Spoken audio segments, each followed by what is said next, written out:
Começando agora o nosso tema espiritual.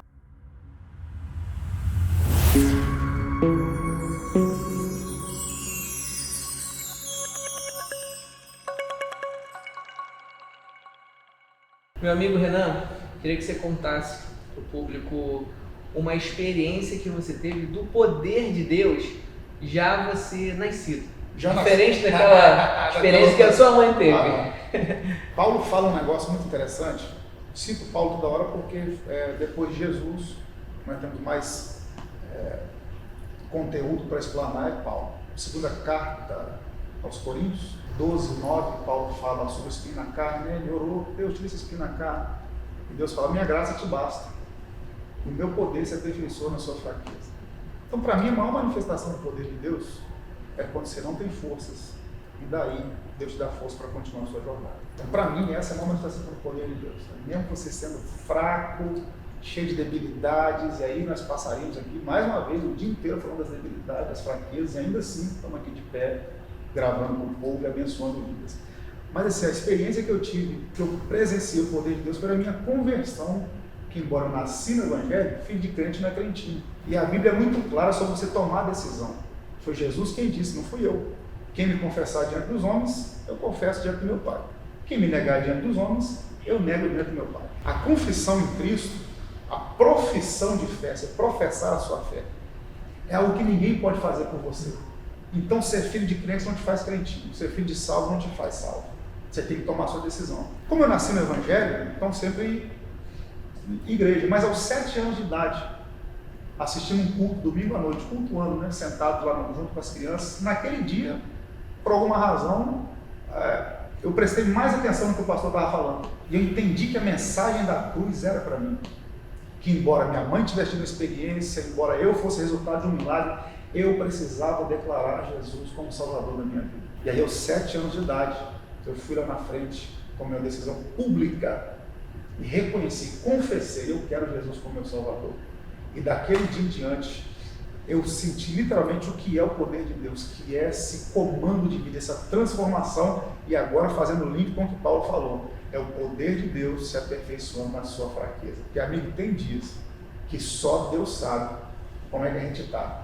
E ainda assim nos dá força para continuar a jornada. Eu acho que esse é um grande diferencial da vida com Deus. E apesar das nossas fraquezas, apesar das nossas debilidades, das nossas falhas, dos nossos inúmeros erros, Deus nos fortalecendo para continuar a jornada. Mas assim, sintetizando a resposta, a maior experiência que eu tive sobre o poder de Deus foi quando eu decidi reconhecer como Salvador da minha vida. Aí, ao longo desse tempo, vi muitos milagres, Deus operar milagres na vida de pessoas puras, transformação, libertação, tudo isso eu já vi nessa minha caminhada cristã. Mas eu posso dizer aqui com toda clareza que a maior experiência de poder de Deus, de transformação que eu vivi foi quando eu decidi me entregar realmente, entregar minha vida reconhecendo Jesus como Salvador. E isso aos 7 anos de idade. De lá para cá, a jornada foi só de experiência com Deus. Perfeito. E dentro do que você falou, para a gente detalhar mais esse acontecimento, qual foi a sensação quando isso aconteceu? Quando o poder de Deus, você foi lá, se confessou perante os homens, você sentiu esse poder. Qual foi a sensação, o fator uau mesmo? E o que essa experiência mudou de rota, mudou de direção? A partir desse dia que te marcou, qual foram as suas atitudes diferentes, né, dali em diante? A primeira sensação de completude, de você estar completo, é o que Davi falou. O Senhor é meu pastor, não sinto falta. De nada. Apesar da escassez, apesar dos reveses que a vida oferece, apesar das intempéries. E aí eu falei um pouco aqui nos bastidores, eu venho de uma infância muito pobre, muita necessidade. E depois as coisas, claro, foram melhorando, mas a sensação de completude. Estou bem, estou feliz, é claro que a vida é sazonal, tem esses momentos de tristeza, de angústia, mas essa sensação de completude não está me faltando, não está me faltando. Então o ápice dessa experiência com Deus é essa sensação de completude. E aí tem uma frase que o nosso pastor usa muito, né? Que todo ser humano nasce com um vazio do tamanho de Deus. Quando você reconhece que você depende dele, esse vazio é preenchido, essa lacuna é preenchida. Então essa sensação de completude. E aí o que muda na rota? Muda tudo. Que aí Paulo falou, não mais vivo eu, mas Cristo vive em mim. Então, a partir daí, decisões que você tomaria, coisas que você faria, e automaticamente Deus te direciona a fazer completamente diferente. E muitas vezes você não entende agora, mas lá na frente você vai entender o que Deus estava fazendo. Por exemplo, a minha mudança de vida, né, que eu trabalhava, era pintor industrial, e de repente senti a época, o tempo do chamado de Deus, me dedicar única e exclusivamente à vida ministerial. Eu já estou há quase 20 anos, única e exclusivamente pregando o Evangelho Brasil afora. Então essa mudança de rota foi muito forte, muito fácil de entender. Oh, Deus está querendo isso aqui de mim, Deus está querendo, com essa completude, com essa certeza que você tem que é Deus que está no comando da sua vida. A conexão fica muito mais estreita, exatamente, né? Exatamente. Você consegue ter um discernimento, um feeling do que Deus quer para você. Porque assim, eu penso que Deus fala todo o tempo. Sim, todo o tempo. Né? E quando nós estamos mais próximos, na verdade, nós estamos abrindo nossos ouvidos para ouvir aquilo que já está sendo falado todo o tempo. Né? E a minha experiência de poder de Deus foi muito parecida com a sua. Porque eu não vim de um lar cristão. Porém, eu comecei a frequentar a Igreja Batista, no qual eu me batizei na Igreja Batista. E depois, a convite, eu fui numa igreja que eu frequentei muito na Ilha do Governador, da Unidade em Cristo, da pastora Naira Pedrini, não sei se você conhece. E aí, durante um culto, como você falou, você falou que você passou a ouvir mais naquele culto. Eu entendo que era um encontro marcado até, né? Era o céu falando assim, eu vou marcar esse ser humano aqui nessa tarde, nessa noite. E eu estou num culto de rotina, né? E justamente teve a hora do apelo, confessar Jesus perante os homens. Muitos não fazem, mas há um divisor de águas, há um impacto espiritual. Você fala para o reino de Deus que você existe, que você está ali, você quer Deus mesmo. Há um impacto muito grande, é uma linha ali muito próxima dos que não fazem, mas quem faz, quem rompe essa linha, eu senti isso na pele. E aí no culto rolando teve o apelo, eu falei, decidi, foi tão forte, Deus falou tão forte no meu espírito, na minha alma, no meu coração, eu me levantei e a lágrima já começou a escorrer.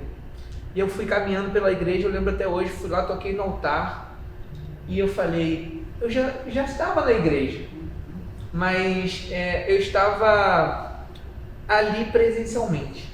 Mas quando você toma essa decisão, você começa a se inserir mesmo. Né? Uma coisa é você estar, outra coisa é se inserir na raiz. Né? Então, assim, quando eu tomei essa decisão, fiquei lá na frente, assim, foi o que aconteceu, que você falou. Deus me preencheu por completo. Eu falei, aqui não é mais um dia comum. Não é um culto comum. Ainda que em outros cultos eu sentia a presença de Deus ali, me marcou. Perfeito. E não tem como você ser igual depois desse dia, depois desse marco, desse encontro que o céu faz com você. Perfeito. Você não consegue ser o mesmo ser humano. E você começa, parece que você é um outro ser humano. Realmente é um nascer de novo. É um nascer, né? O que a gente chama dentro da teologia é a regeneração. É ser gerado de novo. Foi o que Jesus disse para Nicodemos. Você tem que nascer de novo. E aí tem um negócio que eu acho interessante, deixa eu citar aqui. O homem que nasce uma vez vai morrer duas, porque é a morte física e a morte eterna. O que é a morte eterna? É a separação definitiva de Deus. Que a melhor definição sobre o inferno é essa, que é inferno? É o lugar onde Deus não está. Isso é terrível. O problema é esse. Então o homem que nasce uma vez só nasceu na carne, ele vai morrer duas. Morre fisicamente e morre espiritualmente. Mas o homem que nascer duas vezes só vai morrer uma. Exatamente. Então quem nasceu da carne fisicamente, como nós nascemos, e nascer do Espírito, fizer essa regeneração, nascer de novo para Deus, só vai ter uma morte, que é a morte física. Mas um dia nós ressuscitaremos, estaremos com Ele na glória. Não experimentaremos a segunda morte. Então guarde isso aí no seu coração. Quem nasce uma vez, morre duas. Mas quem nasce duas, só morre uma. Em Deus você pega a segunda morte e troca para uma vida. Exatamente. É igual aquele joguinho do videogame, que você acumula pontos e você ganha mais uma Você vida. ganha mais uma vida, exato, para continuar a fase. Para continuar. Que tem gente que acha que a fase vai acabar aqui, né? Não é. Depois da sepultura, amigo. É verdade. Na verdade, aqui a gente tem o menor tempo, um tempinho limitado. É o tempo da decisão. É 100 anos, é 80 anos, é 70 para muitos. Né? É um tempo muito curto e Deus dá chance para todos. Exato. Deus dá sinais, Ele fala com todo mundo. Uns ouvem na infância, outros na juventude, outros já na fase mais idosa, né? Acontece cada um em uma fase da vida em si, mas de fato, quando você vive, você nasce de novo, a impressão que dá é que agora eu comecei a viver. Exatamente. Essa é a impressão. Exatamente. Até então a gente existia. E agora em Deus a gente começa a viver. A vida se completa, né? Vou falar um pouquinho agora da área sentimental. Sentimental, e eu vou trazer uma palavra também que foi uma experiência de Jesus, né? O próprio Jesus viveu. Eu queria saber de você se já existiu em algum momento da sua vida que você estava com algum sentimento, não seja bom, às vezes uma tristeza, uma mágoa, um rancor, e que nesse mesmo momento você teve que abrir mão desse sentimento para servir alguém, para amar alguém, para dar uma atenção especial para alguém. Já aconteceu em algum momento da sua vida essa realização? Existe essa luta constante, né? Do que eu quero, o que eu preciso fazer, o que eu devo fazer. Então, por muitas vezes já assim, você está alimentando um sentimento. Tem muitos amigos, né? Quantas vezes, às vezes, você não está bem com um amigo, você tem que passar por cima daquilo. É verdade. E uma das coisas que eu acho mais interessante na palavra perdão, que se aplica perfeitamente aí à questão sentimental, quando Jesus nos ordena a perdoar. O que é perdão? Mais uma vez eu vou citar a origem de palavra, que é o que eu gosto, a etimologia. Perdonare. Perdonar em latim. O prefixo per fala de completude. O que é algo perfeito? Algo feito por completo. O que é um perímetro? É a totalidade de um lugar. E o perdão, perdonare, é o completo mais a doação. Donare no latim, doar. O que é perdão? É se doar por completo. Então, quando você perdoa alguém, é quando você consegue se entregar para aquela pessoa de novo, emocionalmente falando, você ainda consegue interagir. É claro que as marcas ficam, né? Uma cicatriz, ela está lá. Pode não doer, mas está lá. Então, não é ter amnésia, mas é ainda assim conseguir se entregar por completo. Se preciso for dar a vida por essa pessoa. É o perdão, a entrega por completo. E a gente tem que fazer isso constantemente. Já tive experiência, sim, de às vezes estar muito magoado, angustiado, e mesmo assim passar por cima disso, conseguir vencer. E é só em Cristo que a gente consegue. Tem coisas que só no Evangelho a gente vai conseguir encontrar a resposta para isso. Para poder, ainda assim, ferido, magoado, machucado, conseguir passar por cima e dar seguimento ao relacionamento. Servir, né, ao próximo. A questão do perdão em si é lembrar, mas não sentir a dor. Perfeito. Né? É diferente você ter uma ferida aberta e uma cicatriz, né? E o perdão, às vezes, a gente pensa, é sobre nós. Mas, na verdade, pensamos também sobre o outro. Mas é mais sobre nós. Na verdade, nós. é mais sobre nós, porque assim, é uma oportunidade que Deus nos dá até para crescermos em Deus, né? Quando se libera o perdão, você está crescendo em Deus, você está vivendo a Bíblia, você está crescendo de nível, né? Interessante porque tem uma palavra que eu trouxe aqui para a gente falar um pouquinho, é sobre, o texto está em Mateus 14, o momento que Jesus soube da morte de João Batista, né?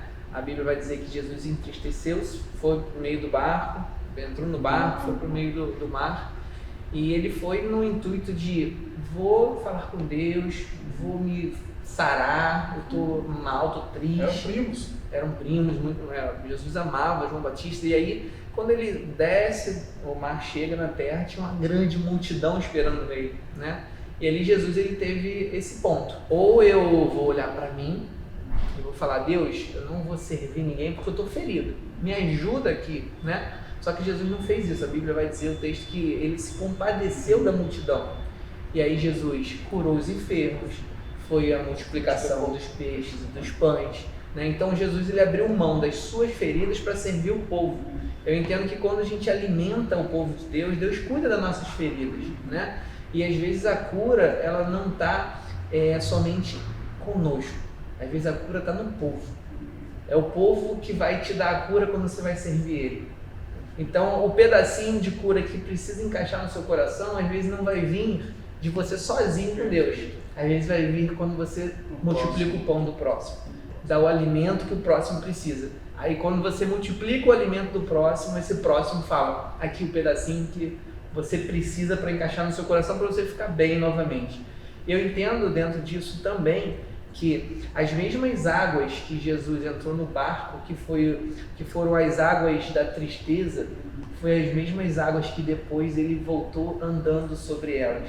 E eu entendo que quando a gente abre mão de nós mesmos para viver aquilo que Deus quer e para ajudar as pessoas que Deus sinaliza e aponta, Deus nos honra e nos leva para patamares ainda maiores. Então Jesus ele passou para lá com um barco triste e voltou andando sem barco, triunfando sobre as águas. Eu entendo que quando a gente abre mão e serve, né, faz a obra de Deus ainda ferido, porque nós somos limitados, né? Deus ele sempre nos dá uma autoridade e um patamar acima. E logo depois, Jesus, ele, nessa autoridade de andar sobre as águas, ele pôde compartilhar a autoridade com Pedro, né? Pedro falou, deixa eu andar contigo, Senhor. Ele falou, vem, né? Então Jesus ele viveu a autoridade e depois ele pôde compartilhar a autoridade. E aí já é um outro assunto que a gente também vai tratar sobre autoridade, ela é na vivência, na pele, né? Às vezes a gente imagina que ler um livro vai nos fazer autoridade naquele assunto, vai nos trazer o conhecimento. Perfeito. Mas a execução, né, desse conhecimento é que vai fazer a gente viver de fato e sermos autores, termos autoridade naquele assunto, né? Então isso é bem importante. E com filhos também acontece muito isso. Às vezes você chega do trabalho cansado, estressado, triste, magoado, tem seus dias de luta, dias de glória, né? Como todo mundo tem. E com filho você tem que se doar, né? Você tem que abrir mão disso tudo e dar o melhor sorriso, o melhor abraço, o melhor carinho. E às vezes ele está mal e você tem que dar o conselho, né? Tem que preencher aquela lacuna que está dentro dele, mas também está muito maior dentro de você. Mas com isso tudo, nós entendemos que Deus ele nos ensina a também ser um pouco menos egoístas, né? Deixar um pouquinho de lado, de fato, o que a gente precisa para nós mesmos, para servir quem está do nosso lado, né? O próprio Jesus diz isso.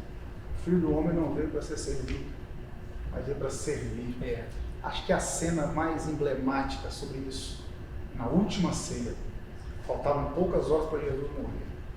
Ele vai para Jerusalém, vai para o cenáculo com os discípulos, é a última ceia.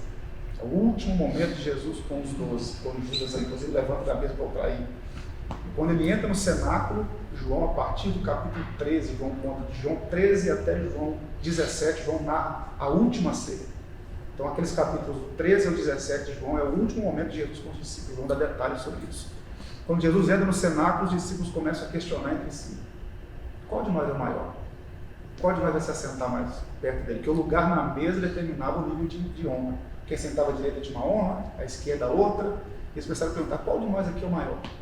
E Jesus, conhecendo o pensamento deles, falou, vocês querem saber quem é o maior? Vou mostrar para vocês. Aí ele pegou uma túnica, tirou a túnica, pegou um avental que estava na parede, uma roupa de empregado, se vestiu e falou, no meu reino maior não é o que serve, não é o que é servir. No meu reino maior é aquele que serve. Vou lavar os pés de vocês. Então aqui está o exemplo maior. E aí eu gosto muito de uma frase que o Dr. Augusto Cury diz, nunca alguém tão grande se fez tão pequeno para fazer os pequenos grandes. É verdade. E terminando essa fartura, né, de conhecimento, eu venho aqui de antemão agradecer a sua presença, tá? Muito feliz, muito honrado. Quando eu convidei você para participar desse quadro, não foi um convite da minha vontade. Eu senti isso no meu coração e Deus, sabe, até abrindo aqui, eu já até falei nos bastidores, eu estava orando no quarto do meu filho. Eu falei, Senhor, esse quadro está no meu coração e eu queria a sua direção. E Deus me mostrou na oração a sua imagem, a sua foto, o seu rosto. Tanto que eu falei com você, compartilhei com a equipe. Então, aquilo que Deus separa é sempre o melhor, né? A Bíblia diz que o homem ele traça ali os seus planos, a resposta final é sempre de Deus. Então, que possamos todos cumprir o plano de Deus, as direções que o céu dá, porque Deus prepara tudo, né? Quando nós seguimos na direção de Deus, a dor de garganta sai, o filho que está com febre vai embora, a febre some, porque a gente está embaixo de uma direção de Deus. Então, as coisas elas vão se cooperando para o nosso bem, porque nós amamos a Deus, né? E a palavra se cumpre em todo esse movimento. Então, aqui agradecer a sua presença, foi muito honroso para mim recebê-lo, tá? De coração. E eu vou pedir, já que o profeta está aqui, eu vou pedir para você encerrar o nosso quadro com uma oração, para que as pessoas que estão assistindo possam receber essa oração, sabe? Receber esse toque de Deus, creio que você é um homem de Deus, então eu tenho certeza que essa oração vai alcançar muitos corações sábios. Perfeito. Como nós já falamos anteriormente, há um propósito para todas as coisas.